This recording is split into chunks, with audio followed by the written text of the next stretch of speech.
যেসব মানুষরা তাদের স্বজন হারিয়েছেন, যেসব মায়েরা তাদের সন্তান হারিয়েছেন, যেসব বোনেরা তাদের স্বামীকে হারিয়েছেন, যেসব সন্তানেরা তাদের পিতাকে হারিয়েছেন, তাদের সত্যিকার ভাবে যদি বলতে হয়, আসলে আপনাদেরকে সান্ত্বনা দেওয়ার মতন ভাষা বোধহয় আমাদের কাছে নেই। এক দুঃসহ সময় আমরা অতিক্রম করেছি। এই দুঃসময় এই মঞ্চে দাঁড়িয়ে আজকে এমন কয়েকজন সন্তান তার কষ্টের কথাটি উল্লেখ করে গেছেন, যে সন্তান এক দিনের জন্যও তার পিতাকে হয়তো বা পিতার মুখকে হয়তো দেখার সুযোগ পান নাই। তেমন সন্তান আজ আমাদের ভেতরেই আছে উপস্থিত। হয়তো বা একমাত্র আল্লাহ রাব্বুল আলামিন জানেন যে সন্তান তার পিতাকে না দেখার কষ্টের কথা এখানে বলে গিয়েছে। আমরা জানি না, একমাত্র রাব্বুল আলামিন জানেন সেই সন্তান তার পিতাকে আবার কোনোদিন দেখবে কিনা। অনেক সন্তান এখনো অপেক্ষায় আছেন। আমি এখানে ঢোকার সময় মায়ের ডাকের পক্ষ থেকে কতগুলো ফটো এক্সিবিশনের মতন এক্সিবিট করা হয়েছে ওখানে। সেখানে একটি ছবি দেখেছি, সেই ছবি থেকে আমার মনে হয়েছে আমার মনের সাথে সেই ছবিটি মিলে গিয়েছে মনের কথার সাথে।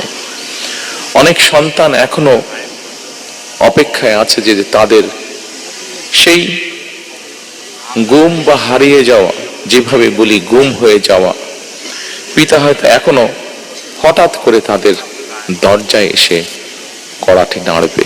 অনেক মা হয়তো এখনো অপেক্ষায় আছেন তার গুম হয়ে যাওয়া প্রিয় সন্তানটি হঠাৎ করেই মায়ের সামনে এসে হাজির হয়ে মা বলে ডাকবেন।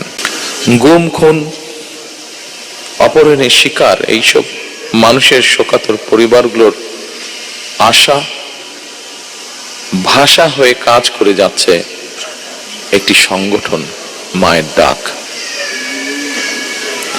ফ্যাসিবাদের শিকার মানুষদের প্রিয় মুখ হয়ে উঠেছে মায়ের ডাকের সানজিদা ইসলাম তুলি।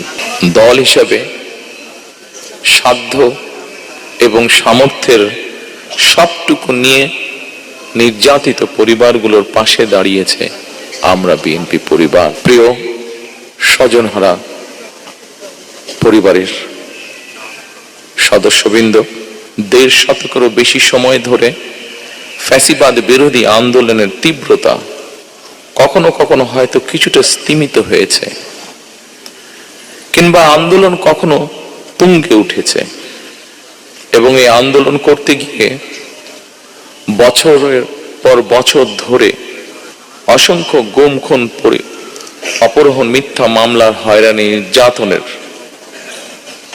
পরও বিএনপির একজন নেতাকর্মীও কিন্তু রাজপথ ছাড়েনি। একই পরিবারের এক ভাই গুম হয়েছে, আরেক ভাই গিয়ে তার জায়গায় পরের দিন রাজপথে আন্দোলনকে আরো তীব্রতর করার প্রতিজ্ঞার শপথ নিয়ে দাঁড়িয়ে গিয়েছে। কৌশলের নামে গুপ্ত কিংবা সুপ্ত বেশ ধারণ করেনি বিএনপির কর্মীরা। আমি বিশ্বাস করি, দৃঢ়ভাবে বিশ্বাস করি, যে দলের নেতাকর্মীরা অন্যায়ের বিরুদ্ধে এ ধরনের আপোষহীন ভূমিকা রাখতে পারে, সেই দলের বিরুদ্ধে ষড়যন্ত্র কিংবা অপপ্রচার চালিয়ে কেউ এই দলকে দমন করে রাখতে পারবে না ইনশাআল্লাহ।